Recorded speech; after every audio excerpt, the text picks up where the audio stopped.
Welcome everyone. आज हम बात करेंगे CSIR नेट लाइफ साइंस के सिलेबस के बारे में। CSIR नेट लाइफ साइंस का जो सिलेबस है ये बहुत ही ब्रॉड है। इसके टोटल सिलेबस को 13 यूनिट्स में डिवाइड किया गया है। 13 यूनिट्स में से इस वीडियो में हम आपको बताएंगे कि जो 13 यूनिट्स है हर एक पर्टिकुलर यूनिट से कितने क्वेश्चंस एग्ज़ाम में पूछे जाते हैं। तो इसके लिए आप हमारे वीडियो को लास्ट तक देखते रहें। और अगर अभी तक आपने हमारे चैनल को सब्सक्राइब नहीं किया है तो प्लीज़ लाइक करिए, शेयर करिए, सब्सक्राइब करिए और साथ ही साथ बेल आइकन को प्रेस करिए, जिससे आपको हमारे वीडियो के नोटिफिकेशन मिलते रहें। तो चलिए हम आपको सिलेबस के बारे में बताते हैं। तो टोटल सिलेबस जो है वो 13 यूनिट्स में डिवाइड है। हम एक एक यूनिट्स के बारे में आपको बताएंगे, उससे रिलेटेड कुछ टॉपिक्स के बारे में भी बताएंगे। तो चलिए स्टार्ट करते हैं। जो पहला यूनिट है वह है molecules and their interaction relevant to biology. अगर ब्रॉडली कहें तो ये बायोकेमिस्ट्री के अंडर में आता है और इसके अंडर में हमें जो टॉपिक्स पढ़ने हैं, स्पेशली इसमें हमें atom, molecules, chemical bonds etcetera पढ़ने हैं। इसके साथ साथ इसमें हमें बायोकेमिकल मॉलिक्यूल्स जैसे कि carbohydrate, lipid, proteins, nucleic acid, vitamins, amino acids, ये सब हमें पढ़ने हैं। इसके साथ ही इसी में हमें कुछ बायोकेमिकल रिएक्शंस के बारे में भी पढ़ना होगा, जैसे कि ग्लाइकोलिसिस होता है, ऑक्सीडेटिव फास्फोराइलेशन, बायोएनर्जेटिक्स, इन सारी चीज़ों को भी इसमें हमें पढ़ना होगा। अब हम बात करेंगे सेकेंड यूनिट सेलुलर ऑर्गेनाइजेशन के बारे में। इसमें सेलुलर ऑर्गेनाइजेशन को ब्रॉडली हम सेल बायोलॉजी भी कह सकते हैं। इसके अंडर में आपको जो मेन टॉपिक्स पढ़ने होंगे वो होगा मेम्ब्रेन का स्ट्रक्चर और फंक्शन। इसके साथ ही साथ आपको सेल ऑर्गेनल्स के बारे में पढ़ने होंगे। सेल ऑर्गेनल्स के साथ साथ आपको क्रोमोसोम्स, जीन्स और सेल डिवीजन, सेल साइकिल, ये स्पेशल टॉपिक्स हैं जिससे इसमें आपको पढ़ने होंगे। इसके बाद थर्ड यूनिट्स आता है जिसमें कि आपको फंडामेंटल प्रोसेस पढ़ने होंगे। फंडामेंटल प्रोसेस के अंडर में आपको DNA रिप्लिकेशन, रिपेयर, रिकॉम्बिनेशन पढ़ने होंगे, RNA की सिंथेसिस पढ़नी होगी। इसके साथ ही साथ आपको प्रोटीन सिंथेसिस पढ़नी होगी तथा जीन एक्सप्रेशन पढ़ना होगा। ये इसके स्पेशल टॉपिक्स हैं। अब बात करेंगे हम आपको फोर्थ यूनिट के बारे में। Fourth unit cell communication and cell signalling है।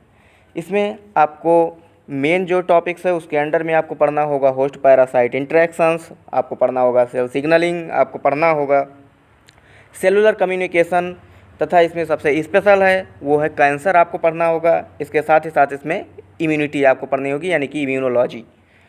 अब हम बात करेंगे फिफ्थ यूनिट की, जिसमें कि आपको पढ़ना होगा डेवलपमेंटल बायोलॉजी। डेवलपमेंटल बायोलॉजी में आप देखेंगे बेसिक कॉन्सेप्ट ऑफ डेवलपमेंट। इसके साथ ही आप पढ़ेंगे गैमेटोजेनेसिस। गैमेटोजेनेसिस के अंडर में दो चीज़ें आती हैं, एक होता है एम्ब्रियोजेनेसिस और दूसरा oogenesis, ये भी पढ़ना है। इसके साथ ही आपको मॉर्फोजेनेसिस, ऑर्गेनोजेनेसिस, ये सारी चीज़ें आपको पढ़नी है। इसके केस में दो चीज़ें स्पेशल हैं, मॉर्फोजेनेसिस और ऑर्गेनोजेनेसिस, ये दोनों आपको एनिमल और प्लांट के दोनों के केस में पढ़ना होगा।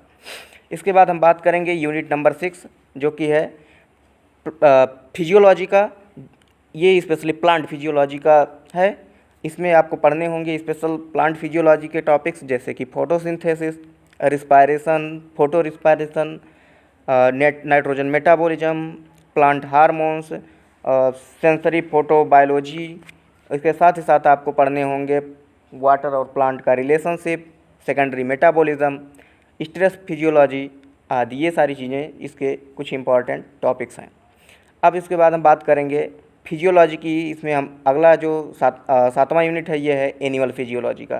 तो इसके अंडर में आपको एनिमल्स के सिस्टम्स जो होते हैं उनके बारे में हमें पढ़ना है, जिसमें कि स्पेशल जो है वो है ब्लड सर्कुलेटरी सिस्टम, यानी कि ब्लड और सर्कुलेशन का रिलेशन।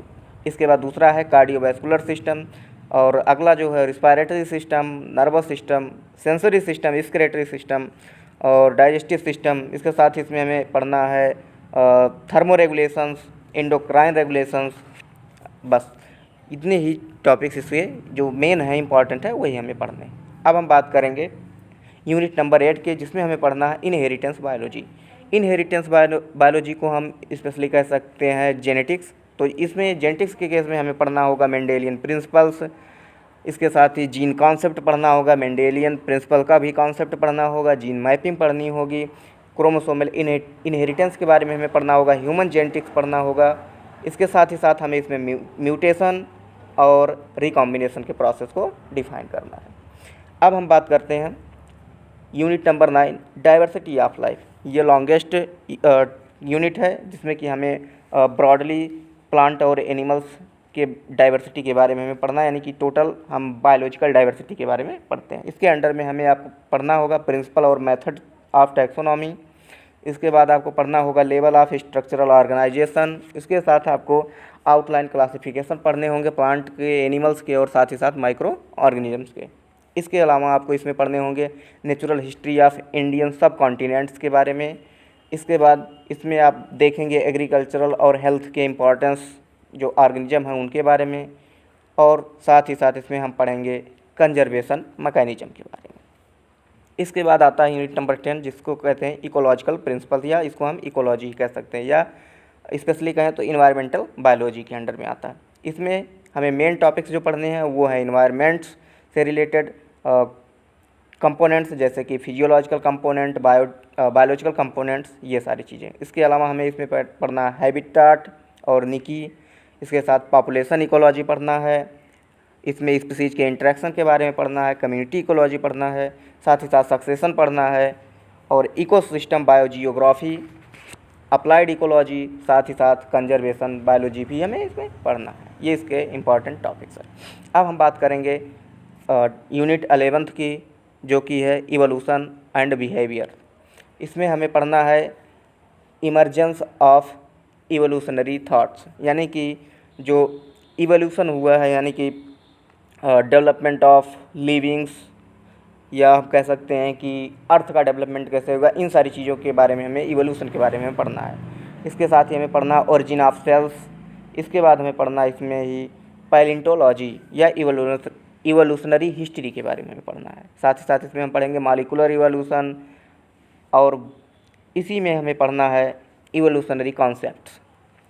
ये इसके इम्पॉर्टेंट टॉपिक्स है। इसके बाद हम आते हैं यूनिट नंबर 12 जो कि है अप्लाइड बायोलॉजी। अप्लाइड बायोलॉजी के केस में आप अप्लाइड फंक्शंस के बारे में पढ़ेंगे, जिसमें कि आपको पढ़ना होगा माइक्रोबियल फर्मेंटेशन, साथ ही साथ आपको पढ़ना होगा माइक्रोबियल प्रोडक्शन। इसके अलावा आपको इसमें पढ़ना है एप्लीकेशन ऑफ इम्यूनोलॉजिकल प्रिंसिपल्स, जैसे कि वैक्सीन होता है, डायग्नोस्टिक प्रोसेस है, tissue and cell culture methods हैं, ये सारी चीज़ें आपको पढ़नी होगी। इसके अलावा इसमें हमें पढ़ना है ट्रांसजेनिक एनिमल्स एंड प्लांट्स के बारे में, और इसी में हम पढ़ेंगे जीनोमिक्स के डेवलपमेंट के बारे में। इसके अलावा इसमें हम कुछ पढ़ेंगे breeding of plant and animals के बारे में। साथ ही साथ इसमें हम देखेंगे फोटो पीरियडिज्म और बायोरेमेडिएशन के प्रोसेस के बारे में। इसके अलावा अब हम लाते हैं लास्ट यूनिट पर, यूनिट नंबर 13 जो कि है मेथड इन बायोलॉजी। इस यूनिट में हमें बायोलॉजिकल मेथड्स के बारे में पढ़ना है, जिसमें कि आप पढ़ना होगा molecular biology and recombinant DNA methods. इसके अंडर में आप ये ब्रॉड टॉपिक्स होगा, इसके अंडर में आपको ढेर सारी चीज़ें पढ़नी होंगी। इसके अलावा दूसरा जो इसमें टॉपिक्स होगा वो होगा हिस्टोकेमिकल एंड इम्यूनोटेक्निक्स। इसके केस में भी आपको ब्रॉडली न्यू कॉन्सेप्ट के साथ साथ अच्छे अच्छे टॉपिक्स पढ़ने के लिए मिलेंगे। इसके अलावा हम आएंगे बायोफिजिकल मेथड्स और स्टैटिकल मेथड्स भी इसमें आते हैं, यानी बायोस्टैटिक्स वो भी आपको इसमें पढ़ने होते हैं। इसके साथ ही इसमें आप पढ़ेंगे radio labelling techniques, microscopic techniques, electrophysiological techniques and methods in field biology. तो ये सारे टॉपिक्स हैं इसमें जो कि आपको पढ़ने हैं। अब यहाँ पर आपको 13 टॉपिक जो भी थे, यानी कि पूरे लाइफ साइंस में जो 13 टॉपिक्स दिए गए हैं, उन 13 टॉपिक्स को हमने आपको बता दिया। उसके साथ आपको उसके रिलेटिव स्पेशल टॉपिक्स को भी बता दिया गया है। अब हम बात करेंगे इसके नंबरिंग के बारे में। तो हम आ जाते हैं नंबरिंग में। तो सबसे पहले जो यूनिट फर्स्ट है, यानी कि molecules and their interaction relevant to biology, यानी कि बायोकेमिस्ट्री है। इससे 8 क्वेश्चंस अबाउट 8 क्वेश्चंस पर एग्जामिनेशन पूछे जाते हैं। ये जो क्वेश्चंस हम आपको बता रहे हैं ये आपके यूनिट सेक्शन बी और सेक्शन सी जो आपके सब्जेक्टिव सेक्शंस होते हैं एग्जामिनेशन में, उन दोनों सेक्शंस में से मिला करके क्वेश्चंस हैं। इसके बाद तो ये फर्स्ट यूनिट आपका था बायोकेमिस्ट्री, जिसमें से 8 क्वेश्चंस आपके पूछे जाएंगे। अब हम बात करेंगे सेकेंड यूनिट की सेलुलर ऑर्गेनाइजेशन, यानी कि सेल बायोलॉजी का। इससे भी आपके 8 क्वेश्चंस पूछे जाते हैं। इसके बाद हम बात करेंगे तीसरा जो कि है फंडामेंटल प्रोसेस का यूनिट। इसमें आपके 10 क्वेश्चन पूछे जाते हैं।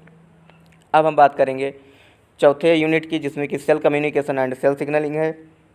इसमें से आपको कुछ ज़्यादा ही क्वेश्चन पूछे जाते हैं, इसमें से आपको 12 क्वेश्चंस पूछे जाते हैं पर एग्जामिनेशन। अब हम बात करते हैं पाँचवें यूनिट की डेवलपमेंटल बायोलॉजी। इसमें से आपके 10 क्वेश्चन पूछे जाते हैं। छठवां है आपका प्लांट फिजियोलॉजी का यूनिट। इसमें से आपके भी 10 क्वेश्चन पूछे जाते हैं। यहाँ पे फिर अगला है सातवां यूनिट, जो ये है एनिमल फिजियोलॉजी का। इसमें से आपके 8 क्वेश्चन पूछे जाते हैं। अगर कंपैरिजन देखेंगे प्लांट और एनिमल फिजियोलॉजी में, तो एनिमल फिजियोलॉजी में से कम क्वेश्चन पूछे जाते हैं प्लांट फिजियोलॉजी के कंपैरिजन में। फिर अगला आता है आपका 8वां यूनिट, जो है इनहेरिटेंस बायोलॉजी यानी कि जेनेटिक्स। इसमें से भी आपके 8 ही क्वेश्चन पूछे जाते हैं एग्जाम में। अब हम बात करते हैं 9वां यानी कि डाइवर्सिटी ऑफ लाइफ के। तो सबसे ज़्यादा क्वेश्चन जो एग्जामिनेशन में पूछे जाते हैं वो आपके हैं डाइवर्सिटी ऑफ लाइफ फॉर्म से। इसमें से आपके 15 से लेकर के 18 क्वेश्चन तक पूछे जाते हैं। अब हम बात करेंगे यूनिट 10 की, यानी कि इकोलॉजिकल प्रिंसिपल्स की या इकोलॉजी की बात करें। इसमें से आपके 8 क्वेश्चंस पूछे जाते हैं। इसमें से क्वेश्चन अधिक भी हो सकते हैं, 8 से 10 भी हो सकते हैं। अब हम बात करेंगे यूनिट 11 की। इसमें से आपके इवोल्यूशन एंड बिहेवियर है, जिसमें से आपके 8 क्वेश्चन पूछे जाते हैं। अब बात करेंगे यूनिट नंबर 12 यानी कि अप्लाइड बायोलॉजी। इसमें से भी आपके 10 क्वेश्चंस पूछे जाते हैं। और साथ ही साथ आपका यूनिट 13 है यानी कि मेथड इन बायोलॉजी। इसमें से भी आपके 10 क्वेश्चन पूछे जाते हैं। तो ये जो क्वेश्चंस आपको हमने बताए हैं, ये क्वेश्चंस नियर अबाउट हो सकते हैं। ये क्वेश्चंस आपके पिछले 10 साल के क्वेश्चन पेपर के बेसिस पर बताया गया है। तो इसमें से आप देख सकते हैं ये जो क्वेश्चंस भी हैं, ये दोनों यूनिट आपके मिला करके, यानी कि सेक्शन बी और सेक्शन सी, दोनों यूनिट मिला करके क्वेश्चन पूछे जाएंगे, यानी कि बी और सी। तो इसमें दोनों तरह के क्वेश्चंस हो सकते हैं। अगले वीडियो में हम आपको बताएंगे कि किस यूनिट से कितने क्वेश्चंस और किस टाइप के क्वेश्चंस पूछे जाएंगे। इसके लिए आप हमारे वीडियो को देखते रहें और प्लीज़ लाइक करिए, शेयर करिए, सब्सक्राइब करिए, साथ ही साथ बेल आइकन को भी प्रेस करिए, जिससे आपको वीडियो के नोटिफिकेशन मिलते रहें। Thank you.